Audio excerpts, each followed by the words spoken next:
ಒಂದು ರೀತಿ ನಾವು ಅಂತಾರಾಷ್ಟ್ರೀಯ ಮಟ್ಟದಲ್ಲಿ ತಲೆ ತಗ್ಗಿಸೋ ಸ್ಥಿತಿ ನಿರ್ಮಾಣ ಆಗಿದೆ. ಎಷ್ಟು ಹಣ ಖರ್ಚು ಮಾಡ್ತೀವಿ, ಎಷ್ಟೊಂದು ತಾಂತ್ರಿಕತೆ ಇದೆ. ರಾಜ್ಯದ ಮತ್ತು ದೇಶದ ಬೊಕ್ಕಸಕ್ಕೆ ಬೆಂಗಳೂರಿನ ಜನ ದೊಡ್ಡ ಪ್ರಮಾಣದ ಆದಾಯದ ತೆರಿಗೆಯನ್ನು ತುಂಬಿಸ್ಕೊಡ್ತಾರೆ. ಆದರೆ ಬೆಂಗಳೂರಿನ ಬದುಕನ್ನು ನಾವು ಮುಳುಗಿಸ್ತಾ ಇದ್ದೀವಿ. ಗಂಭೀರವಾಗಿ ಆಲೋಚನೆ ಮಾಡಬೇಕು. ಅನ್ಪ್ಲಾನ್ಡಾಗಿ ನಮ್ಮ ಕೆಂಪೇಗೌಡರ ಕಾಲದಲ್ಲಿ ಪ್ಲಾನ್ಡ್ ಬೆಂಗಳೂರು ಇತ್ತು. ಮಧ್ಯದಲ್ಲಿ ಕೆಲವು ಸಿಟಿಗಳು ಮಾತ್ರ ಪ್ಲಾನ್ಡ್ ಬೆಂಗಳೂರು, ಇನ್ನು ಉಳಿದಿದ್ದೆಲ್ಲ ಅನ್ಪ್ಲಾನ್ಡು. ಕಂದಾಯದ ನಿವೇಶನಗಳು, ಲೂಟಿ ಹೊಡೆಯೋಕ್ಕೋಸ್ಕರ ರಾಜಕಾಲುವೆನೇ ನುಂಗಿರೋದು, ಕೆರೆಗಳನ್ನೇ ನುಂಗಿರೋದು. ಇದರಿಂದಾಗಿ ಈ ಬೆಂಗಳೂರಿನ ಜನರ ಬದುಕು ಒಂದು ದೊಡ್ಡ ಮಳೆ ಬಂದರೆ ಮುಳುಗೋಗೋ ಸ್ಥಿತಿ ಬಂದಿದೆ. ನಾವೆಲ್ಲರೂ ಸೇರಿ ಯೋಚನೆ ಮಾಡಬೇಕು. ಏನಾದ್ರು ಒಂದು ಕಾಯಕಲ್ಪ ಕೊಡೋ ಕೆಲಸ ಮಾಡಬೇಕು. ಇಲ್ಲದೇ ಇದ್ದರೆ ರಾಜ್ಯಕ್ಕೂ ಗೌರವ ಇಲ್ಲ. ಇದ್ರ ಬಗ್ಗೆ ನಾನು ರಾಜಕೀಯ ಆಪಾದನೆ ಮಾತ್ರ ಮಾಡಲಿಕ್ಕೆ ಹೋಗಲ್ಲ. ನಾವೆಲ್ಲರೂ ಸೇರಿ ಗಂಭೀರವಾಗಿ ಆಲೋಚನೆ ಮಾಡಬೇಕು. ಪ್ರತಿ ವರ್ಷ ಸಾವಿರಾರು ಕೋಟಿ ರೂಪಾಯಿ ದುಡ್ಡು ಹಾಕ್ತಾಯಿದ್ದೀವಲ್ಲ, ಎಲ್ಲಿಗೆ ಹೋಗ್ತಾಯಿದೆ ದುಡ್ಡು? ರಾಜಕಾಲುವೆ ಒತ್ತುವರಿ ತೆರವು ಎಲ್ಲಿಗೆ ಬಂತು? ಅದು ಕೂಡ ದಂಧೆ ಆಗಿಬಿಡ್ತು.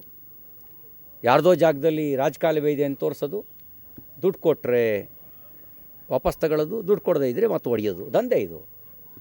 ಹೆದರಿಸೋದಕ್ಕೊಂದು ದಂಧೆ ಆಗಿದೆ. ಜನರ ಬದುಕು ಜೋರು ಮಳೆ ಬಂದರೆ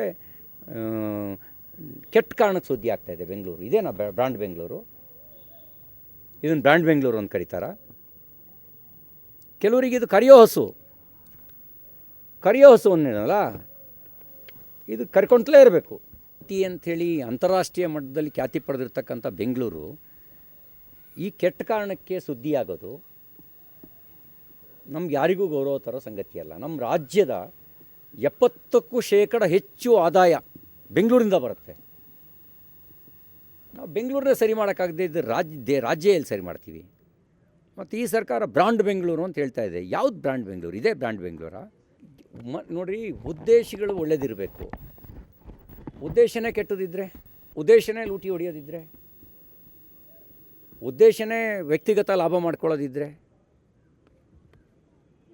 ಉದ್ದೇಶ ಒಳ್ಳೇದಿಟ್ಕೊಂಡು ನಡೆಯೋ ದಾರಿನಿಯಲ್ಲಿ ಎಡಬೋದು, ಅದು ಕ್ಷಮಿಸ್ಬೋದು. ಉದ್ದೇಶನೇ ಕೆಟ್ಟದಿದ್ದರೆ ಕ್ಷಮಿಸೋದು ಹೆಂಗೆ ಹೇಳಿ? ಉದ್ದೇಶನೇ ಲೂಟಿ ಹೊಡೆಯೋಕ್ಕೆ ಅಂತೇಳಿ ಮಾಡಿಕೊಂಡ್ರೆ ಯಾರು ಕ್ಷಮಿಸ್ತಾರೆ? ಅಡಿಗೆ 100 ರೂಪಾಯಿ ಹೇಳಿದೆ ನಾನು. ಯಾರಿಗೆ ಹೋಗ್ತಾಯಿದೆ ದುಡ್ಡು? ಬೆಂಗಳೂರಿನ ಅಭಿವೃದ್ಧಿಗೆ ಹೋಗ್ತಾ ಇದೆಯಾ ಅಥವಾ ರಾಜ್ಯದ ಬೊಕ್ಕಸಕ್ಕೆ ಹೋಗ್ತಾ ಇದೆಯಾ? ಎಲ್ಲಿಗೆ ಹೋಗ್ತಾಯಿದೆ ದುಡ್ಡು? ಈ ವಿಡಿಯೋ ನಿಮಗೆ ಇಷ್ಟವಾದಲ್ಲಿ ಲೈಕ್ ಮಾಡಿ, ಶೇರ್ ಮಾಡಿ, ಸಬ್ಸ್ಕ್ರೈಬ್ ಮಾಡಿ.